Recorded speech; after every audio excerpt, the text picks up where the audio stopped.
Hola con todos, ¿cómo están? Espero que muy bien. El día de hoy volvemos con una nueva entrevista y es un día muy especial ya que hemos llegado a la 10ª entrevista y lo hemos querido hacer en grande. Por eso tenemos aquí a uno de los académicos liberales más influyentes, no solo de la Argentina, sino de toda habla hispana y, por qué no decirlo, del mundo. Es el escritor, profesor de varias asignaturas y miembro ilustre de la Mount Pelerin Society. Se trata de Alberto Venegas Lynch. ¿Cómo está, Alberto? ¿Qué tal? ¿Cómo le va? Mucho gusto. El gusto totalmente mío de tenerlo aquí. Por favor, para irnos haciendo una introducción en su persona, quisiera que nos diga quién es Alberto, cuáles son sus proyectos personales, a qué se dedica más allá de los temas académicos. Bueno, más allá de los temas académicos es difícil porque tengo la concentración en eso, en una escala de prioridades. Primero estudiar y aprender y luego tratar de difundirlo a través de ensayos, a través de libros, a través de artículos, a través de clases, a través de distintos foros. Yo estoy en la posición que estoy desde el punto de vista de las ideas, gracias exclusivamente, diría yo, a mi padre, porque yo hice 2 carreras universitarias y tengo 2 doctorados, pero nunca escuché algo razonable de la tradición de pensamiento liberal. Si no hubiera sido por mi padre, que tuvo la inmensa paciencia de mostrarme otros lados de la biblioteca y me presentó a grandes maestros como Mises cuando lo invitó a la Facultad de Ciencias Económicas de la Universidad de Buenos Aires a dar esas célebres 6 conferencias que hace relativamente poco Unión Editorial me invitó a que escribiera un prólogo para esas conferencias, una nueva edición. Luego asistí en New York cuando fui becado por FI en 1968 a la última serie de clases que daba Mises antes de retirarse.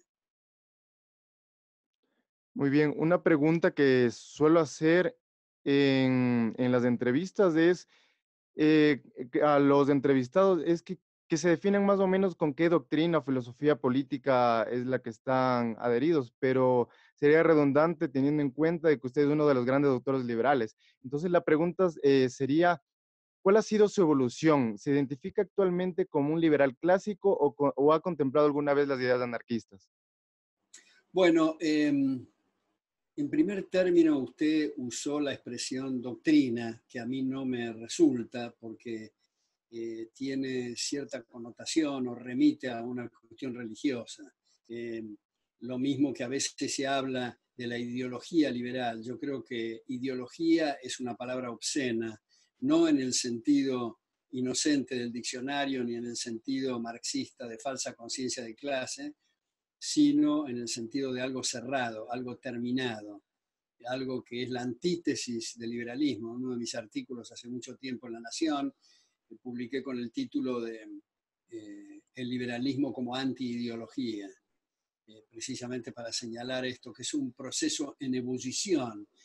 Por eso a mí no me atrae personalmente mucho esta división de liberales clásicos y, en fin, sino simplemente liberales, porque al ser liberal uno está en la punta de la silla con procesos de innovación permanente. Como dije, nunca se llega a un punto final. Me atrae mucho el moto o el lema de la Royal Society de Londres, que es Nullius in verba, que lo tengo acá en la biblioteca abajo de mi computadora. Nullius in verba quiere decir no hay palabras finales. Todo el tiempo, yo creo que en el caso de los liberales hay muchos debates. Ahora, por ejemplo, eh, respecto a lo que en algún momento yo bauticé en mi libro Hacia el autogobierno, editado por MC hace muchos años, todo el debate del dilema del prisionero, de bienes públicos, el equilibrio de Nash, de los balances sociales, de la asimetría de la información, de las externalidades, en fin, son debates que hay que estar permanentemente atentos. El que piensa que es bueno que los liberales piensen lo mismo, están considerando a los liberales como si fueran una manada. Y somos, precisamente por ser liberales, es muy importante que tengamos nuestras distintas posturas, a los efectos de promover debates, porque como decía Popper, el conocimiento tiene la característica siempre de la provisionalidad abierto a futuras refutaciones. Entonces, nuevas refutaciones permiten saltos cuánticos hacia nuevas posturas. Usted ha mencionado algo muy importante que también lo menciona en alguna de sus charlas, y es que el liberalismo no es una ideología entendido como ese marco cerrado y terminado. Y también ha Exacto. mencionado el lema de la Royal Society, que no hay palabras finales. Entonces, ¿cuál vendría a ser el papel del liberalismo en tanto la generación de conocimiento y cuál sería el método de estudio que lo diferencia de las ideologías como marco cerrado? Bueno, la diferencia con la ideología es precisamente esto que estaba señalando, que es un camino, no un puerto, un proceso, no un lugar de llegada. Entonces, eso es lo que la aventura del pensamiento en el marco liberal es lo que lo hace realmente atractivo. Y es lo que a mí personalmente, supongamos, para poner un ejemplo, en mi preocupación con respecto a que muchos liberales hacen trabajos muy sofisticados y muy interesantes, pero dejan de lado los cimientos que es el libre albedrío, es la libertad, es comprender que los seres humanos no somos kilos de protoplasma, sino que tenemos estados de conciencia, psique o mente. Todo esto empezó en mis trabajos en un libro que es un diálogo entre Karl Popper, el filósofo de la ciencia, y John Eccles, premio Nobel en neurofisiología, que lleva el sugestivo título El yo y su cerebro. Esto es cuando alguien dice, mi mano te saluda, en realidad está mal, es soy yo que te saludo a través de mi mano.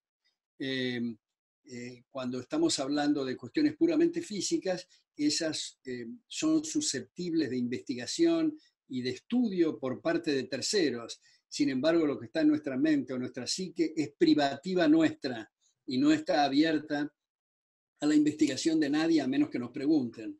Entonces, eh, le quería poner el ejemplo este de los procesos evolutivos porque con respecto a lo que Popper ha bautizado como determinismo físico, que es lo contrario al libre albedrío, eh, yo he publicado 8 o 9 ensayos de esto y cada vez agrego nueva bibliografía y nuevos aspectos y nuevos puntos de vista. Esto solamente para dar un ejemplo de que el liberal está siempre en un estado de evolución y ebullición. Uno de mis libros se llama En ebullición, precisamente para señalar esto. Perfecto. Ahora bien, en el plano de la región, parecería que Hispanoamérica estuviera condenado a vivir en un sistema híbrido entre socialismo y mercantilismo, el cual en definitiva es lo que nos mantiene en estos ciclos populistas y tan propensos a lo que serían los líderes caudillistas. La pregunta sería, ¿cómo romper esta dinámica, este círculo vicioso, sin recurrir a un conflicto armado o a una dictadura? Bueno, me parece muy interesante la pregunta suya y muy importante también, porque el tema no es solamente, voy a apagar acá el aire acondicionado, el tema no es solamente Latinoamérica, lamentablemente. El tema es el mundo. Eh, Tenemos en Estados Unidos un personaje que además de tener un curioso estilo capilar, tiene eh, una curiosa postura a favor del proteccionismo, de la xenofobia y de estar aislándose del mundo, nada menos que Estados Unidos, el baluarte del mundo libre. En ese sentido, paso otro aviso, uno de mis libros publicados en primera edición por el Fondo de Cultura Económica y una segunda edición por Unión Editorial de Madrid, se llama Estados Unidos contra Estados Unidos, donde trato de mostrar la decadencia de ese extraordinario país respecto a los extraordinarios, valga la redundancia, contribuciones de los padres fundadores. Cuando uno ve en Europa el avance de los nacionalismos, las cerrazones y los mal llamados proteccionismos, pongo como ejemplo el caso de Alemania, subrayo y pongo énfasis, y lo pongo en negrita o en mayúscula, nada menos que en Alemania, en las últimas elecciones, 66 neonazis ocupan escaños. Tenemos el caso del Vaticano, donde tenemos un papa completamente de izquierda, que se dice peronista, que no dice cosas distintas, cosas erradas respecto de lo que puede decir un economista, un ingeniero o un abogado, pero lo hace en nombre de Dios y eso tiene un peso, afortunadamente cada vez menor, pero un peso en los feligreses, ¿no? Entonces no es solo Latinoamérica, los ejemplos más extremos desde luego en Latinoamérica son Cuba y Venezuela, pero también Nicaragua, también Bolivia y también otros países que no pueden, como bien dice usted en la pregunta, no pueden zafar de la cuestión populista, socialista, estatista. Y yo creo, estimado amigo, yo creo que esto se debe en gran medida, o en alguna medida por lo menos, a lo que decía Tocqueville. Alexis de Tocqueville sostenía y reiteraba que en países, por ejemplo el caso argentino, por ejemplo el caso de Estados Unidos, donde han tenido un gran progreso moral y material, la gente da eso por sentado. Y ese es el momento fatal. Yo creo que, como decían los padres fundadores, el precio de la libertad es su eterna vigilancia, todos los días. Y no es cuestión de decir, bueno, estamos en una especie de butacas mirando el escenario, que otros tienen que resolvernos el problema, criticamos a la hora del almuerzo, engullimos los alimentos y después nos dedicamos a nuestros arbitrajes personales, que son muy legítimos, pero todos, subrayo muy especialmente, todos tenemos la obligación moral de contribuir a que se nos respete. No importa el que se dedique a la música, a la danza, a la pintura, a la filosofía, a la economía o a la jardinería. Todos estamos interesados en que se nos respete, así que todos tienen que contribuir. Ahora, si al fin del día nos preguntamos, ¿qué hicimos hoy para esto? Y la respuesta es nada, bueno, se me ocurre una expresión un poco grotesca, pero digamos, no la quiero usar, pero digamos, hay que jorobarse. Vemos que precisamente tiene mucho énfasis aquella frase de Jefferson de el precio de la libertad es la eterna vigilancia y parece que en algunos países no están vigilando y en otros parece que nunca han vigilado. Eso sería más o menos el problema de base. La siguiente pregunta es referente a una de las más famosas y contundentes frases sobre lo que significa liberalismo, la cual le corresponde a su persona, y que vendría a ser que el liberalismo es el respeto irrestricto del proyecto de vida del prójimo. A lo que Agustín Laje, quien le tiene un enorme respeto intelectual a su persona, en una de sus conferencias dijo tener una discordancia conceptual en aquella definición, dado que en esta cae dentro de un campo moral. O sea, el liberal vendría a ser aquel que respeta sin restricciones morales todo lo que se le ponga enfrente.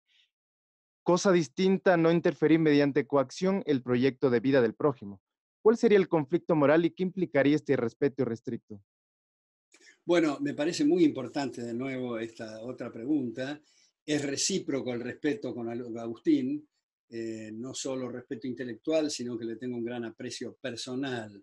Hace relativamente poco estuve dando charlas en la Universidad Nacional de Córdoba y uno de los lugares que estuve en la Fundación Libre, que dirige precisamente Agustín. Ahora, dicho eso, señalo que esa definición mía que fabriqué hace mucho tiempo, el liberalismo es el respeto irrestricto a los proyectos de vida de otros, me alegro que hay muchas personas hoy en distintas partes que adhieren, que suscriben y que citan esa definición. Pero puede haber un malentendido y entonces me parece la oportunidad de precisarlo. Cuando decimos respeto, es deliberadamente para evitar la palabra tolerancia, que tiene cierto tufillo inquisitorial, como que yo estoy parado en la loma y perdono a los que están equivocados. Los derechos no se toleran, los derechos se respetan.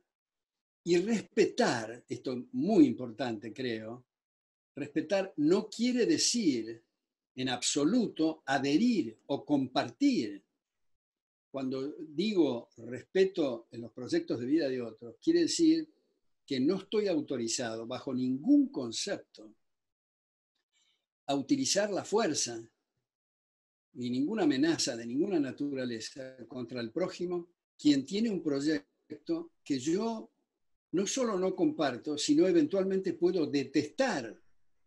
Entonces, una cosa es la situación del liberal. Por ejemplo, yo, Alberto, tengo ciertos valores y ciertos principios que hasta que no me demuestren que están equivocados, los mantengo. Y si mi vecino lleva a cabo un proyecto de vida que está en las antípodas de mis valores, lo debo respetar en ese sentido.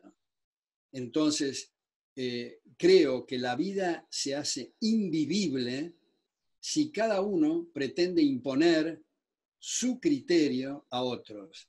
Entonces, es cierto que el liberal como tal, digamos, dentro de la tradición de pensamiento liberal, está preocupado y ocupado respecto del respeto a los derechos de otros, pero no está haciendo referencia a cuál es su estructura axiológica o cuáles son sus valores personales, en qué cree y en qué no cree.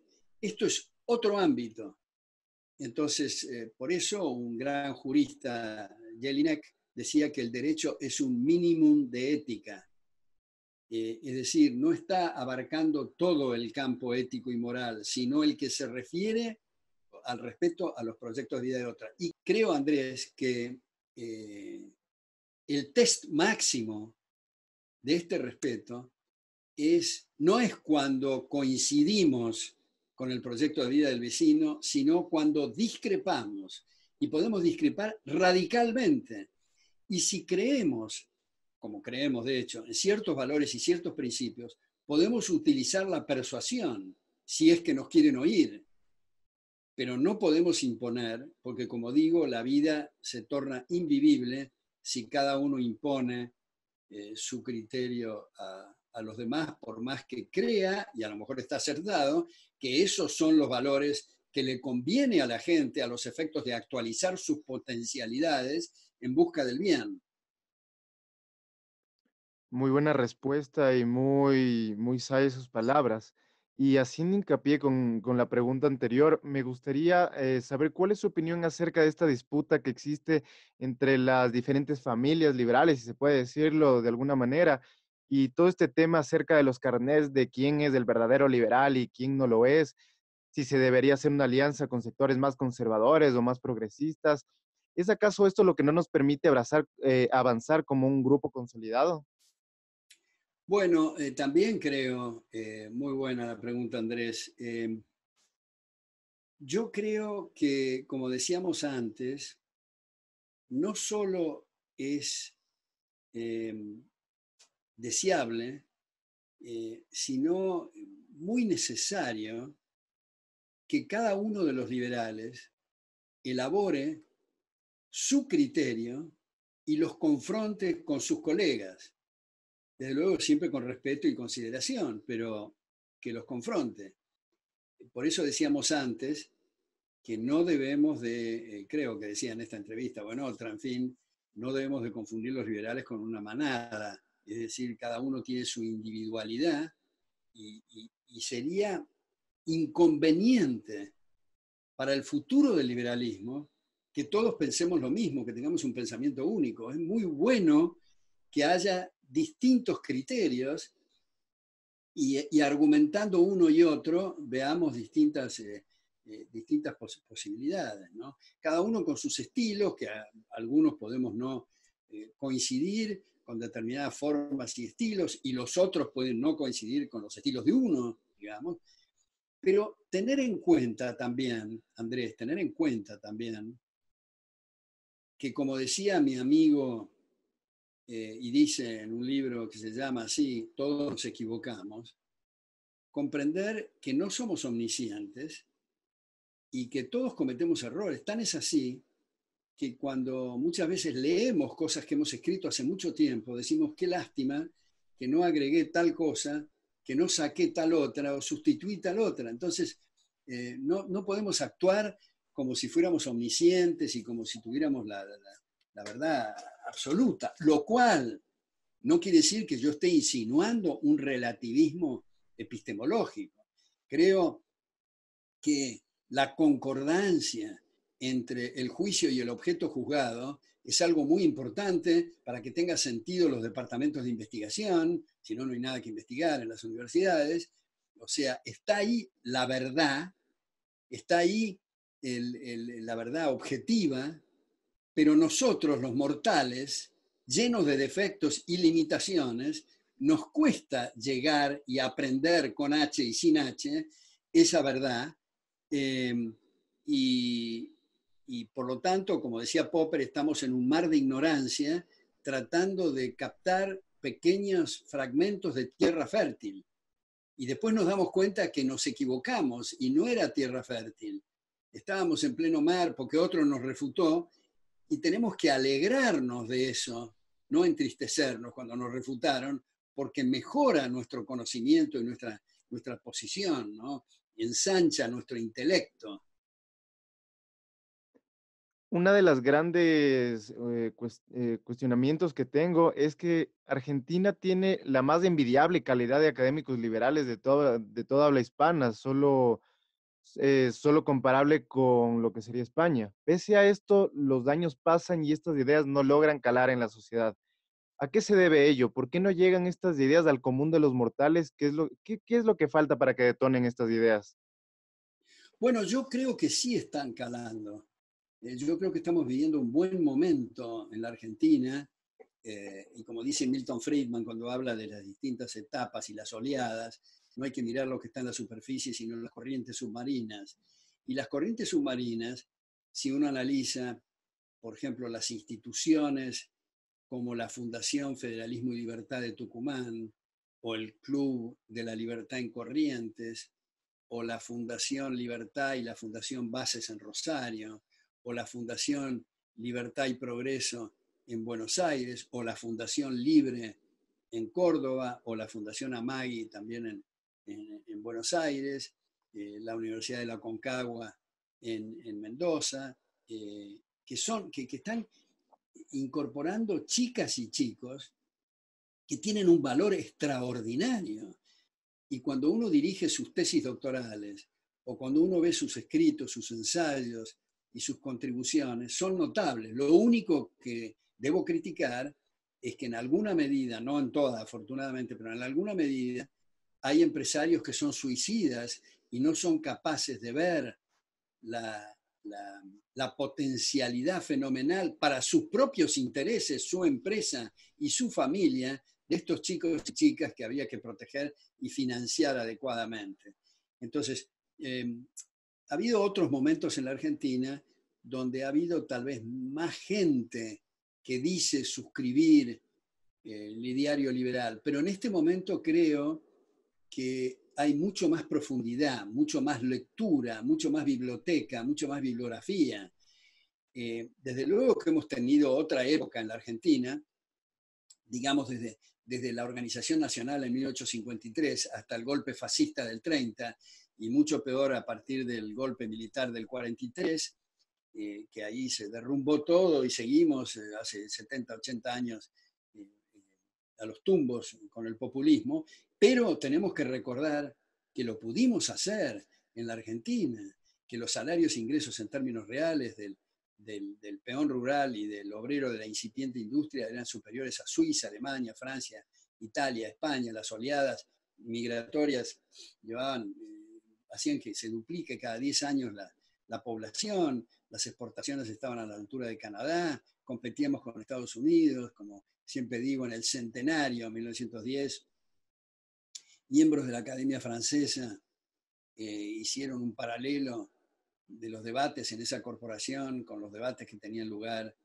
en el Parlamento argentino debido a la versación de los legisladores. Todo eso ha cambiado y es un tema cultural, pero sería muy triste si uno da una clase, si uno está frente a alumnos en un semestre o un año y no hay la comprensión, uno diría, ¿qué es lo que pasa? Sin embargo, es fantástica la reacción. Si uno tiene la oportunidad de estar en un semestre o un año frente a alumnos y alumnas, esa cuestión de esto me cambió la vida, esto me hace ver otro horizonte y todo, es extraordinario. Por supuesto que hay una avalancha de cátedras en sentido distinto y están los chicos y las chicas con sus cuadernitos y no tienen la posibilidad de oír otras campanas. Pero acá viene otra cosa, Andrés, que yo quisiera subrayar, y hace poco estaba dando una charla sobre esto, es que los liberales tenemos que hacer nuestro mea culpa en este sentido. Frente a nosotros hay tres grupos. Uno, los obcecados, que no le entran balas. Otro, los oportunistas, que les importa un bledo las ideas y solo quieren el poder. Pero hay otro grupo de gente bien intencionada, de honestos intelectuales, de gente inteligente, gente buena, que quiere lo mismo que nosotros, pero no solo no adhiere, sino que rechaza el liberalismo. ¿Y por qué es eso? Porque nuestro mensaje tiene que ser pulido. En lugar de decir por qué diablos la gente no entiende lo que estoy diciendo, es mucho mejor decir por qué diablos soy tan inepto para pasar el mensaje. Y como somos más benévolos con nosotros mismos que con los demás, calmamos los nervios así, hacemos nuestros deberes y mejoramos para dar en una forma más clara nuestra próxima clase o escribir nuestro próximo artículo, etc. Por eso es que es tan importante la difusión de las ideas y empezar a hacer este tipo de charlas y que se proliferen, no solo uno o dos personas, sino que sean varios los que hagan promoción de estas ideas, porque hay que seguirla replicando y es un trabajo de no un solo día, sino de todos los días y repetir todos los días las mismas cosas para hasta que algún rato asienten en la sociedad precisamente. Bueno, ahora bien, me gustaría topar el tema político de actualidad, lo que se refiere, por supuesto, a esta polarización que existe previo a las elecciones generales de octubre en Argentina. ¿Qué panorama le espera a la Argentina y en sí a toda la región?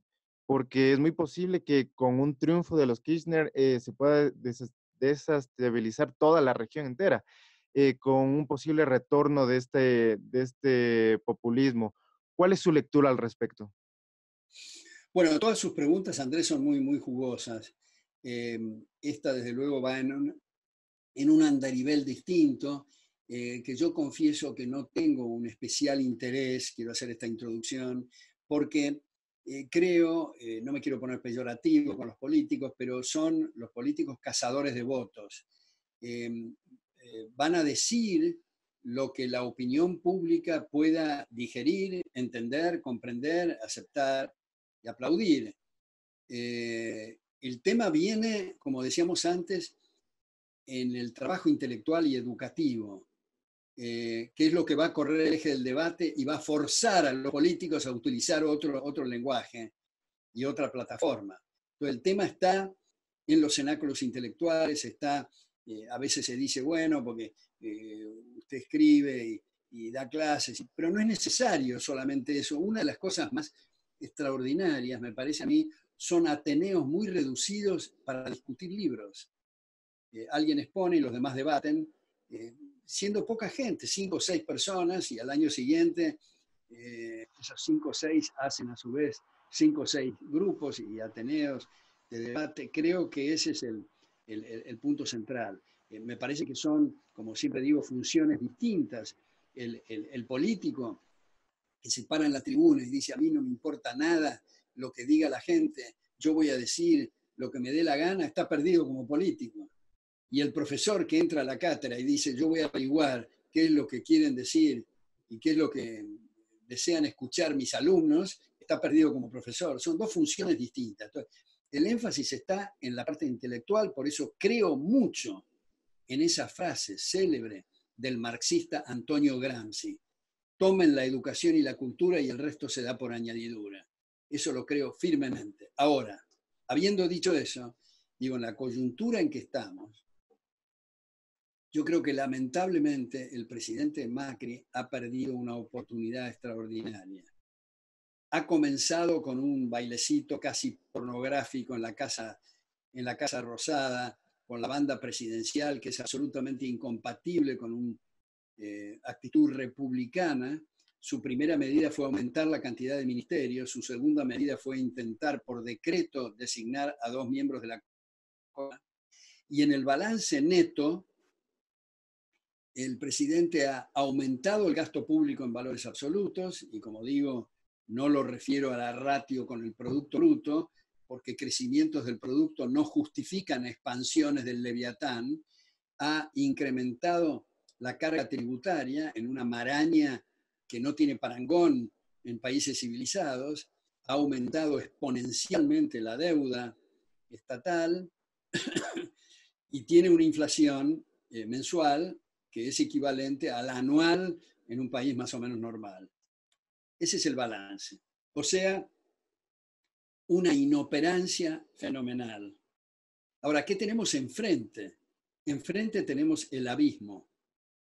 Tenemos un sistema que para cualquiera que pueda leer claramente lo que ha ocurrido durante el kirchnerismo, sabe que por más discursos disimulados que haya, nos están gritando en la cara que no va a haber libertad de prensa, que no va a haber justicia independiente. Son dos cosas que sí el presidente actual ha podido conservar, y no es un tema menor, dada la barranca abajo en que estamos. Entonces yo creo que habría que apoyar la inoperancia, en la esperanza que nos den tiempo para debatir ideas de fondo. Y aprovecho para hacer una invitación a mis colegas de distintas profesiones a que se concentren más en propuestas e ideas de fondo y mucho menos en la coyuntura. Porque teniendo y debatiendo ideas de fondo es donde vamos a poder correr el eje del debate para el día de mañana tener coyunturas razonables. Si no, estamos como perros histéricos que pretendemos mordernos la cola en círculos, discutiendo si el título público ese o aquel o lo que fuera. Ahora, el presidente es responsable de muchísimas cosas. Las he resumido recién, pero no es responsable, a mi juicio, de lo que ocurrió en los mercados. Me refiero al riesgo país, me refiero al dólar, me refiero a la tasa de interés principalmente, y al riesgo eventual de una corrida bancaria, dado el fenomenal empapelamiento que están en las carteras de los bancos debido a estos títulos públicos con nombre de supositorio que me preocupan enormemente. Entonces, creo que hay que apoyar para darnos tiempo a debatir ideas de fondo. Yo estoy en Twitter hace unos 3 meses, soy novato, estoy medio como turco en la neblina y todo, pero trato de todos los días poner algún tema de fondo para debatir y trato de escapar aquello de que si la base monetaria fue el 3.3 o el 3.8 y perder tiempo en eso, o en cuestiones que son de coyuntura, que comprendo que los medios tienen que informar sobre la coyuntura para ver qué es lo que pasa, pero me parece que la función del intelectual está en abrir caminos y pensar siempre en la frase de John Stuart Mill: todas las buenas ideas pasan por 3 etapas: la ridiculización, la discusión y la adopción. Claro, precisamente todo el trabajo que está detrás. Y ahí también podría poner la frase que se convirtió en libro de Bastiat, de lo que se ve y lo que no se ve, no solo de la economía, sino también de lo que sería el campo académico en todas las asignaturas. Así Y ya es, que, sí.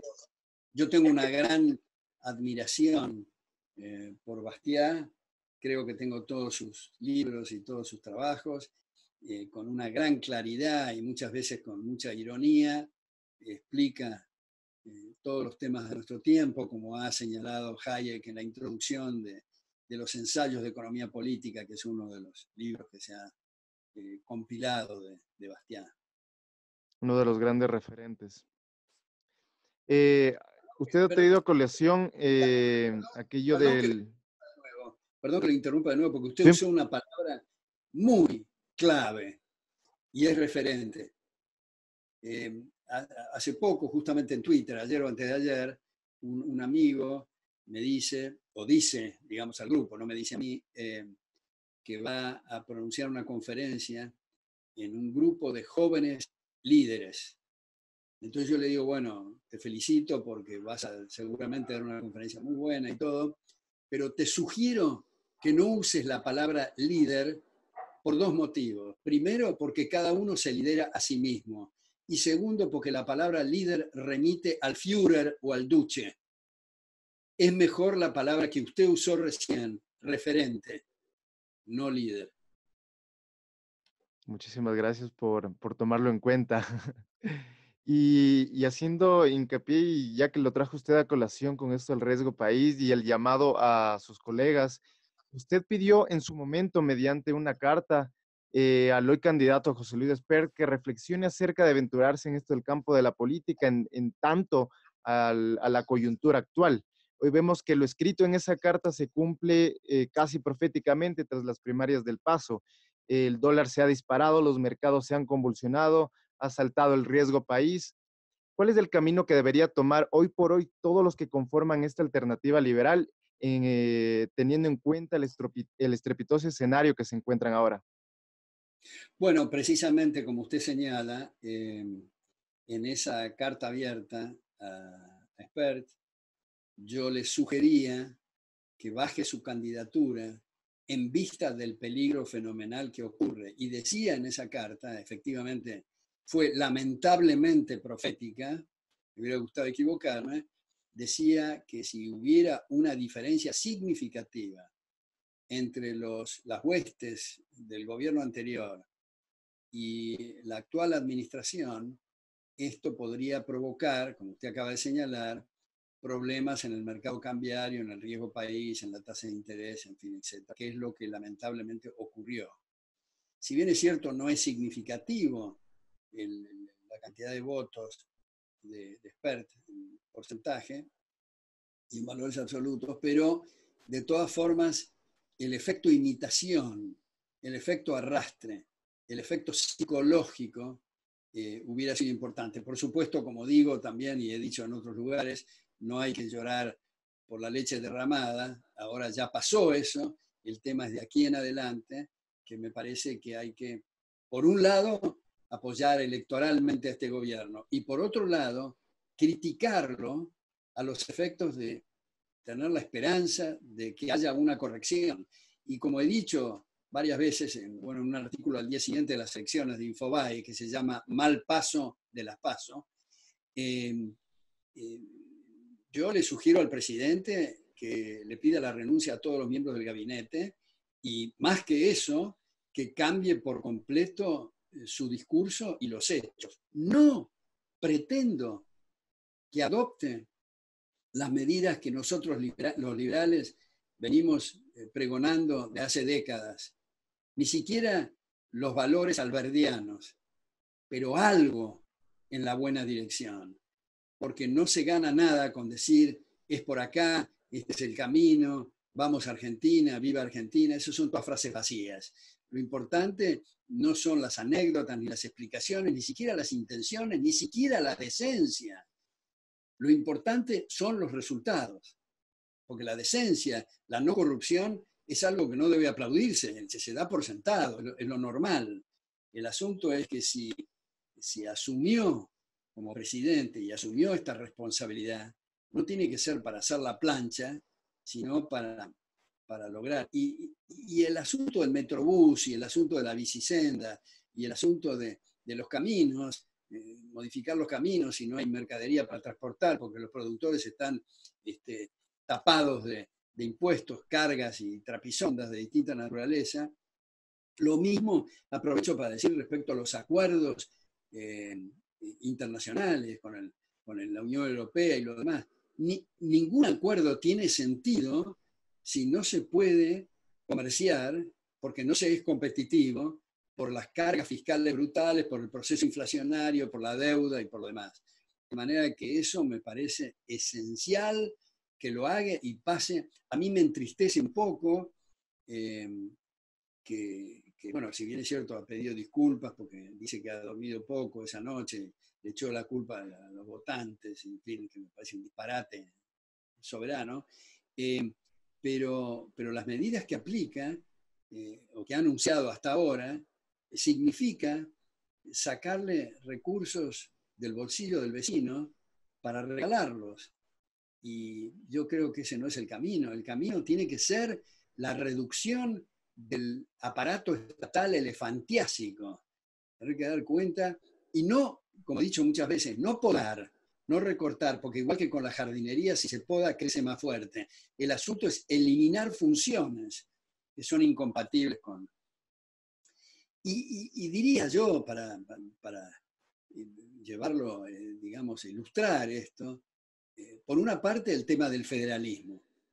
El federalismo no es entregar graciosamente recursos a las provincias, es que las provincias coparticipen al gobierno central, no al revés. Son las provincias las que constituyen la nación, no el gobierno central. ¿Y coparticipen para qué? Solo para la justicia federal, para defensa y relaciones exteriores.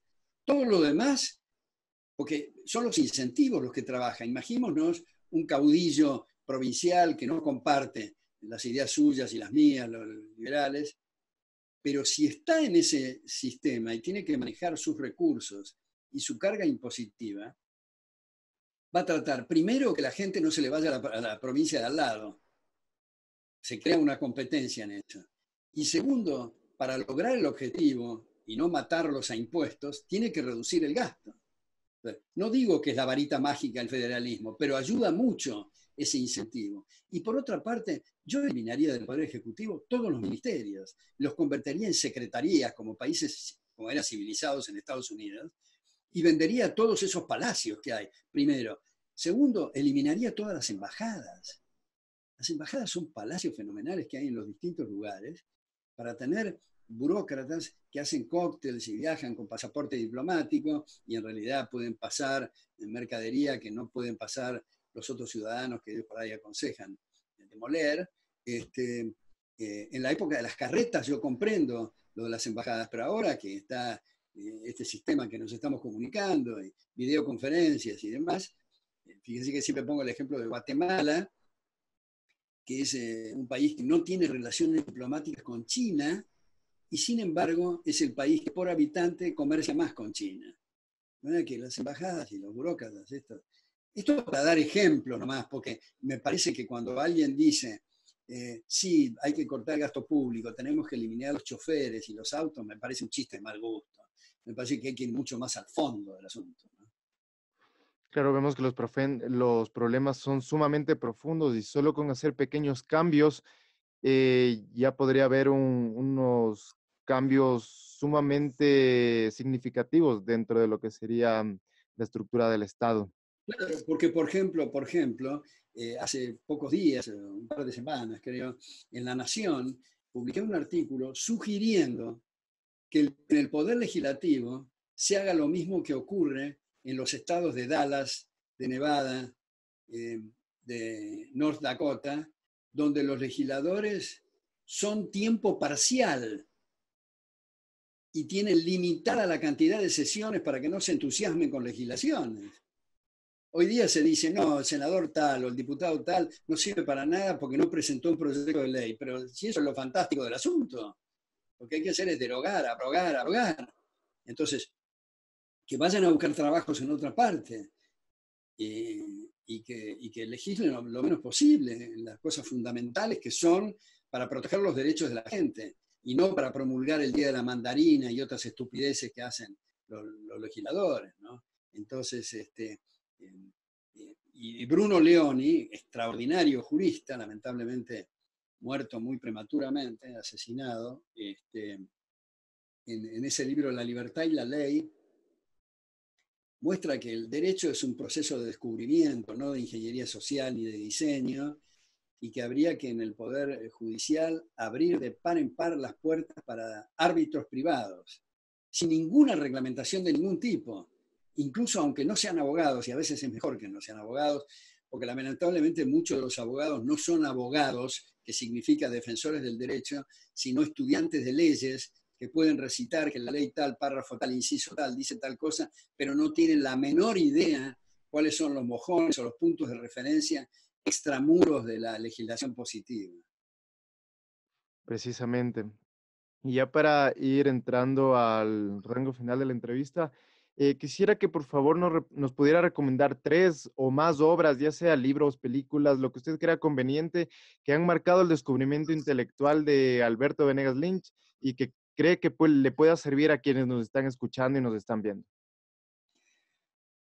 Bueno, yo creo que una primera obra de un peso extraordinario y que ha producido una revolución en la ciencia es la obra de Ludwig von Mises, que lo mencioné antes, que lo conocí gracias a mi padre, como decía, La acción humana, Tratado de Economía. La palabra acción humana es muy importante porque abre un espectro mucho más amplio de lo que habitualmente en la teoría neoclásica y marxista se consideraba era la economía. Ese es un libro.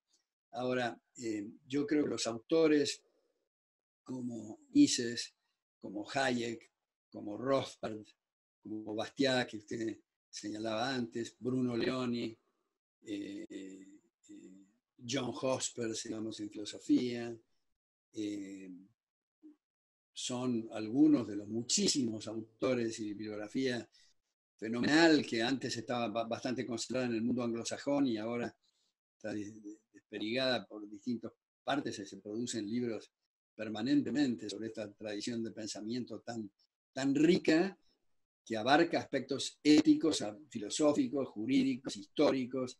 Por eso una frase de Hayek en la Universidad de Chicago en el año 56 dijo que un economista que solo se queda en la economía va a ser un estorbo, cuando no un peligro público, porque es importante que abarque el terreno epistemológico, filosófico, histórico, jurídico.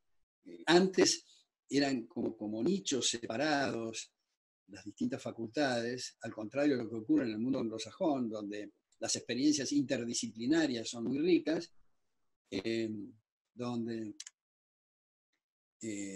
la tradición muy conocida en Estados Unidos, pero nueva en la Argentina, que es Law and Economics, ¿no? Derecho y Economía.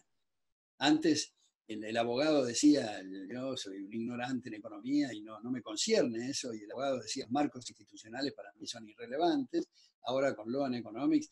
Yo fui el primer profesor que ganó un concurso en la Universidad de Buenos Aires, en la Facultad de Derecho, en la Cátedra de Análisis Económico, y uno de los adjuntos de uno de los profesores me dijo, yo quiero que usted sepa que yo me opuse a que usted ganara ese concurso. Bueno, le agradezco mucho la confianza, pero me gustaría saber por qué.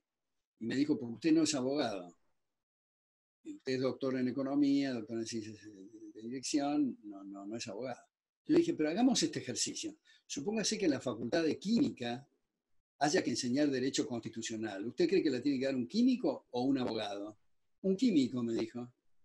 Son como nichos separados, que es lo contrario. Hasta, digamos, en bancos o en distintas empresas, en bancos, por ejemplo, se llaman para hacer reuniones de brainstorming a filósofos o historiadores, porque tienen miradas distintas. Lo interesante es la experiencia interdisciplinaria. Perfecto. Y con el fin de ir proliferando lo que son las ideas de la libertad, la última pregunta sería, no sería pregunta, sino una recomendación suya para una siguiente entrevista, una persona que usted considere que debería ser entrevistada para seguir difundiendo las ideas. Bueno, son muchas las personas que deberían ser entrevistadas. No sé eh, si usted lo entrevistó a Martín Krause. Sí, precisamente, a Martín. Lo entrevistó. Sí, sí, justo el día Eh, de ayer. Creo que sería bueno que lo entreviste a Javier Milei. Perfecto. Javier Milei no, todavía no ha sido entrevistado. Eh, Creo que sería bueno que lo entreviste a Agustín Echevarne. También,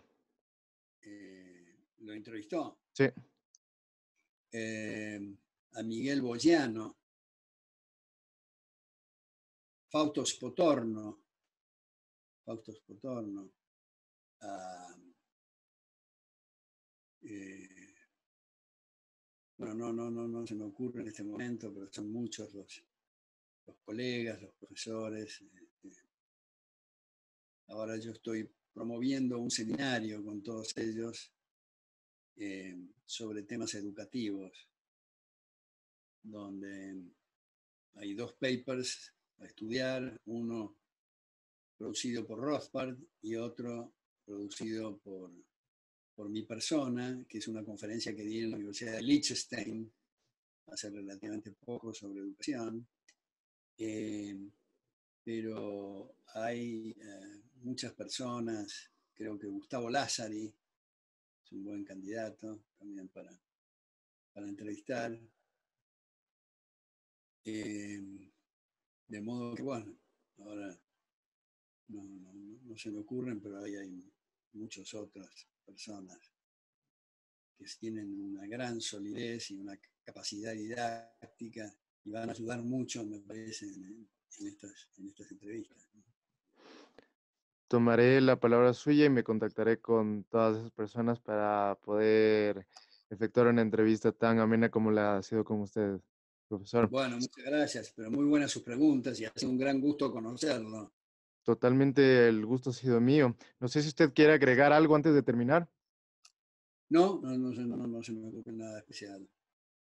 Listo, perfecto, profesor. Ha sido un gusto haberlo tenido aquí, un gran honor, precisamente para la 10ª entrevista, tener a un grande aquí. Y a todos ustedes, muchísimas gracias por vernos. No olviden darle like y compartirlo, precisamente porque las ideas de la libertad no se van a compartir solas. Adicionalmente, el profesor me ha pedido por interno que incluya a otras personas en su lista de sugerencias, los cuales son Iván Carrino, Manuel Adorni, Ricardo López Murphy, Adrián Ravier y Agustín Monteverde. Sin más, espero que estén muy bien y nos vemos para la próxima.